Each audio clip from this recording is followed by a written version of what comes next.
There's a matter with the upcoming eclipse that has come to my attention that may impact your power. And this blows my mind that with no more solar power than we're using today in this country, that it could have an impact. Oh yeah, this is Greg Alice from Green Greg's coming to you from the kingdom of the walnut, as I like to call it, because the walnuts do change the ecosystems in their areas. Okay guys, real quick to get into this. Oh yeah, by the way, subscribe to my channel, bang the notification bell and click all. So let's talk about this. ERCOT, which is the management organization that manages the power for the electric grid in Texas, which services 25 million people, claims that there may be blackouts and concerns due to the solar eclipse. I'm thinking, well, solar eclipse is short, relatively speaking, in the terms and duration before it hits. And, you know, Texas has a lot of other power sources, so how is this a problem? Well, what they claim, what ERCOT claims is that this eclipse will actually cut down 11.7% of the total power from the solar arrays that day on the 8th of April, 2024 in Texas.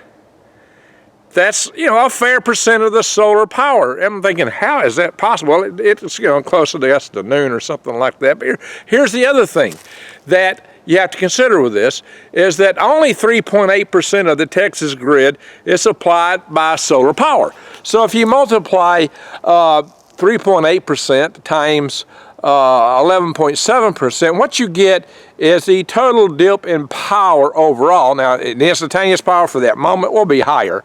It could be up to 3.8% for a short period of time. But the total drop for the day for Texas will be something on the order of 0.4%, 44. Actually, just under 1/2 of 1%. It's like a bunch of repeating fours. So, fours, fives. Just do the math, I did it earlier. It's less than 1/2 of a percent. So here's the key takeaway for me. Here's what really has me concerned. As we rush headlong to put more and more of our grid into solar, they want to move like everything into solar, you got to think that if a disruption of that small a caliber would really impact the grid in Texas enough that they're worried about it, what happens when you put more and more reliance on solar?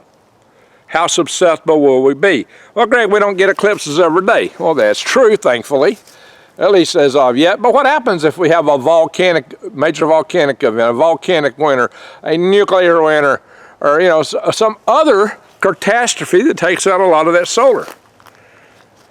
We're making ourselves very reliant for baseload power on an intermittent power source with a backup, which is batteries, which are very expensive, short life, fire prone, got a lot of issues with that. Yeah, our battery technology is improving, but we're just not quite there yet.